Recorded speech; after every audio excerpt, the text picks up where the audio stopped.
Pues bien. Vamos a continuar, ahora, guiados por el Dr. Zencarle, con el estudio de los diferentes tipos de bradicardias y de bloqueos. Con este video, se completa el primer paso, de la lectura del electrocardiograma, en el que nos hemos ocupado de la frecuencia cardíaca.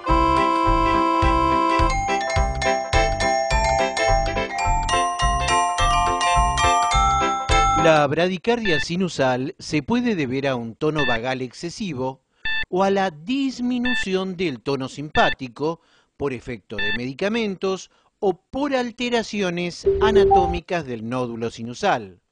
La bradicardia sinusal asintomática aparece con frecuencia en adultos jóvenes sanos, particularmente en atletas bien entrenados, y su prevalencia disminuye al avanzar la edad. La cirugía ocular, la arteriografía coronaria, la meningitis,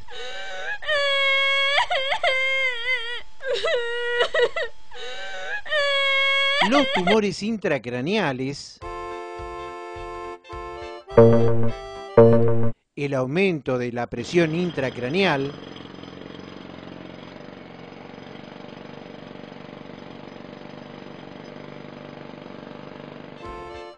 los tumores cervicales y mediastínicos,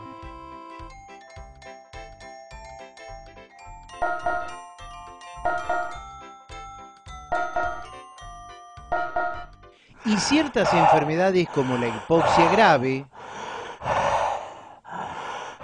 la enfermedad de Chagas, el mixedema, la hipotermia, los cambios fibrodegenerativos, la convalescencia de algunas infecciones, la sepsis por gram negativos y la depresión mental pueden producir bradicardia sinusal.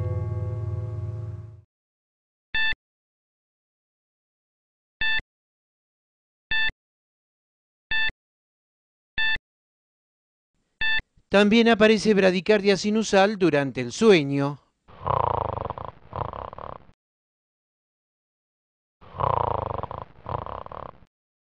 el vómito y durante el síncope vasovagal, y puede también estar producida por estimulación del seno carotidio o por la administración de parasimpático miméticos, litio, amiodarona, beta bloqueantes, clonidina, propafenona y calcio antagonistas. La instilación conjuntival de beta bloqueantes por glaucoma puede producir alteraciones del nódulo sinusal o del nódulo AB, especialmente en ancianos. Aparece bradicardia sinusal en el 10 al 15% de los infartos agudos del miocardio.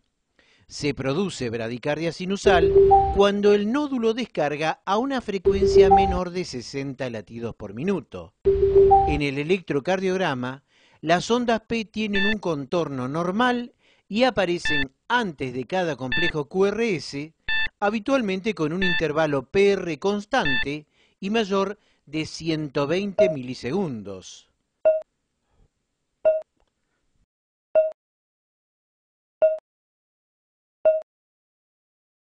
Bloqueo sinoauricular.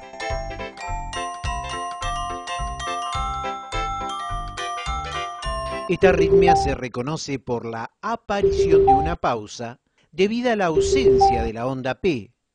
Se debe a un trastorno de la conducción durante el cual un impulso procedente del nodo sinusal no puede depolarizar a la aurícula o lo hace con retraso.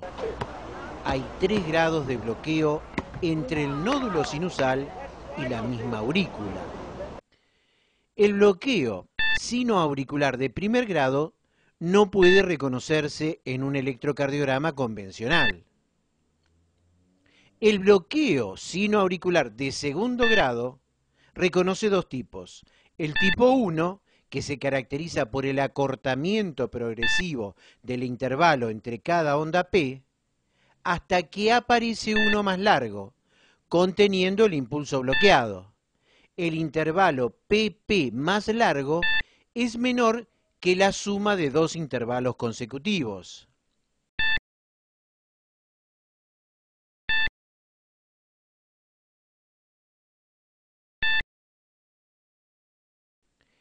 En el bloqueo sinoauricular de segundo grado tipo 2 aparece un intervalo sin ondas P, que equivale aproximadamente a 2, 3 o 4 veces el ciclo PP normal. Finalmente, el bloqueo sinoauricular de tercer grado solo se puede registrar como una ausencia de ondas P, pero que no se puede confirmar sin el registro de un electrocardiograma del nodo sinusal.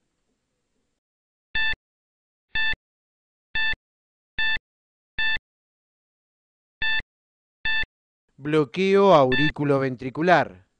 Es el retraso o el bloqueo de la conducción del impulso desde que se forma en el nódulo sinusal hasta la bifurcación del haz de His.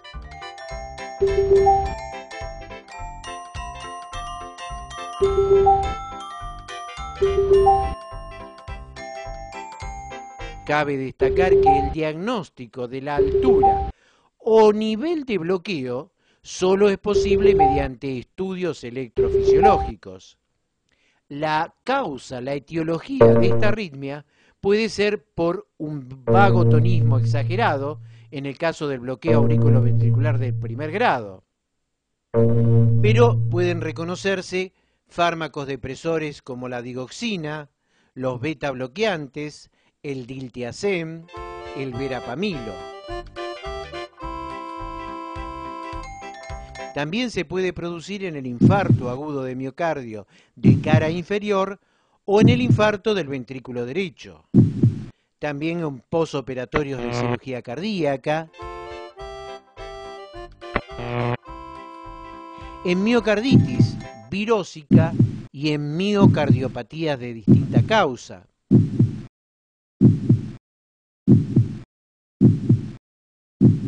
En la endocarditis aguda con abscesos en el anillo aórtico,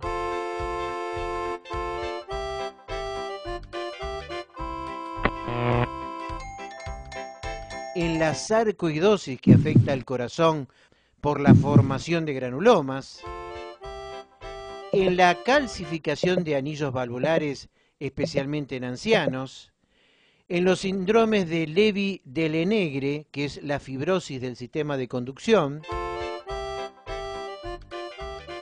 y en algunos desequilibrios hidroelectrolíticos, tales como la hipocalemia, la hipocalcemia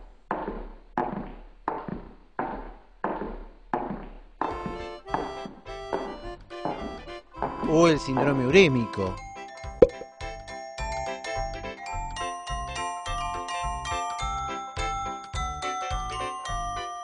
Bloqueo auriculoventricular de primer grado.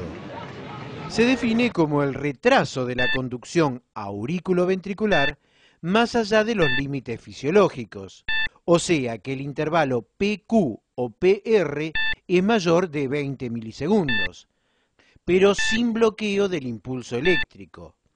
Así vemos que a todas las ondas P le sigue un complejo QRS con un intervalo mayor al normal.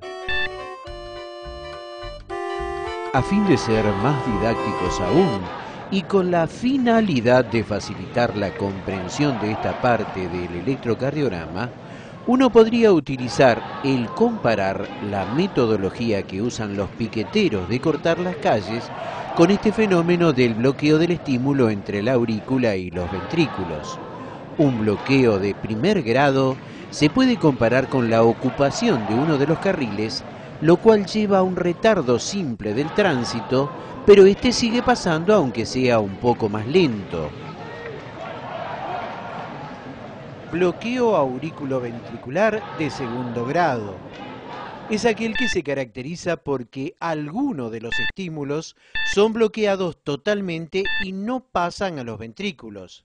Tenemos de dos tipos, el tipo 1 o Movitz 1 o fenómeno de Buengebach, en el cual el intervalo PR se va prolongando en el tiempo hasta que uno de ellos se bloquea y no conduce. O sea, que es un ritmo caracterizado por tener un PR variable. Y siguiendo con la comparación de los piquetes, uno puede comparar este tipo de bloqueo auriculoventricular con una obstrucción progresiva de los carriles por parte de los piqueteros, hasta que los bloquean a todos, se detiene el tránsito en forma completa, pero el proceso se libera enseguida y todo vuelve a comenzar.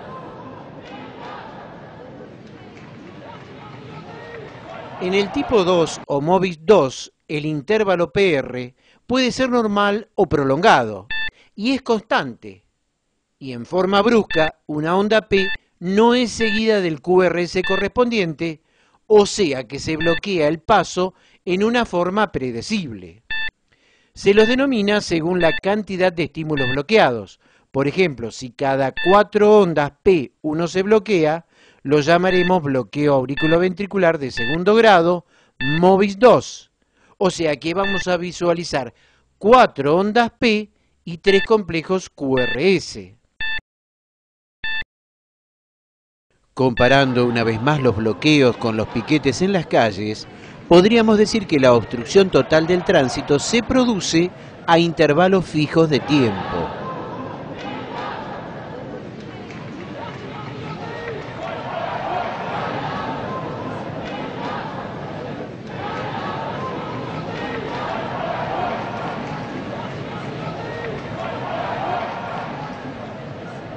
Bloqueo auriculoventricular de tercer grado o completo.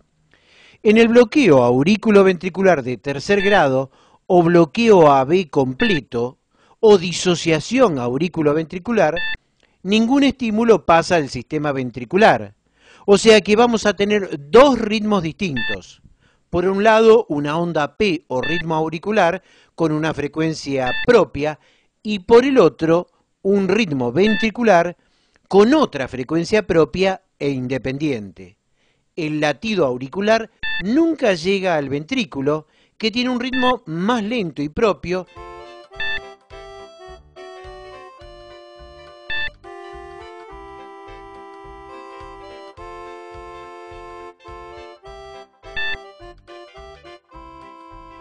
Y terminando con la comparación del bloqueo auriculoventricular, podríamos compararlo al bloqueo de tercer grado auriculoventricular con una detención total y absoluta del tránsito por parte de los piqueteros.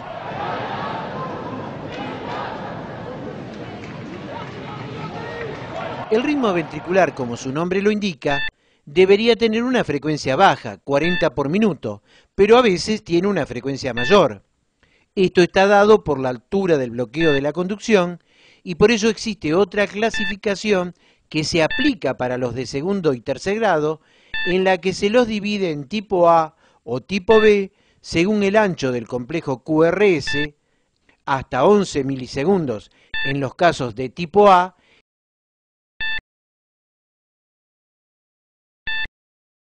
y mayor de 12 milisegundos cuando es de tipo B.